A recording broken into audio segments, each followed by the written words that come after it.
y'all, Amelia here at our campfire. I've got Amanda and Carly with me today too, and if you've ever been around our Camper Zoo campfire, you may have heard this story before.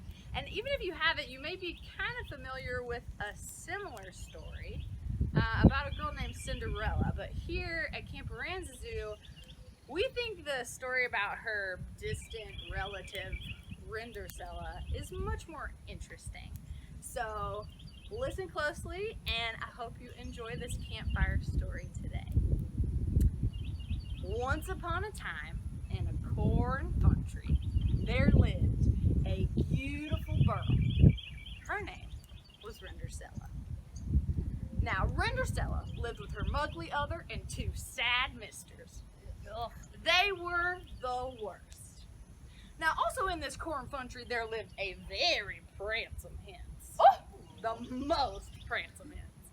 Well, one day he decided to throw a fancy fall, and he invited the people from miles around, especially the pit people. So Rindercella's muggly other and two sad misters, they went out and they bought drancy fesses for the fancy fall. But all Rindercella had to wear were some old inverted dags. So she just cat right down and scried.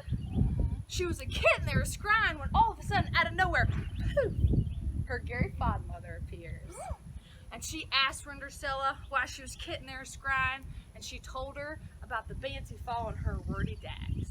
Well, her Gary Godmother waved her magic wand, and out of nowhere, a Sig Boach and Hicks Light Sources were there to take her to the fancy fall, wearing the most drancy fess.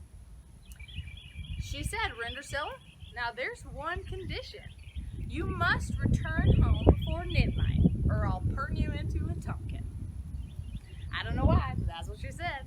So Rindercella went to that fancy fall. She met that pransome hen, and they danced all night.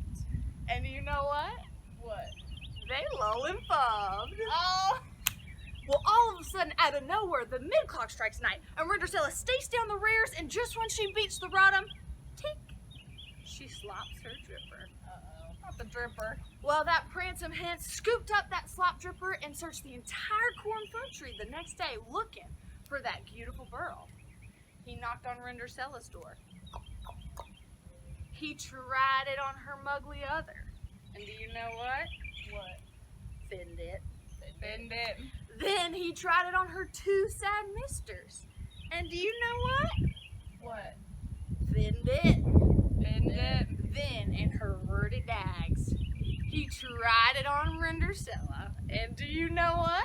What? It thinned it. It thinned it. It was exactly the sight rise. Oh, well, that pransome hen knelt down on one knee, pulled out a gorgeous ging, and said, Rindercella, be why mife. And she yet says, well, the couple lived happily ever after. And the story of the Maury is, if you ever lull and fub with a pransome hen, be sure and slop your dripper. All right, thanks everybody. I hope you enjoyed our Rindercella story, and we'll see you next time.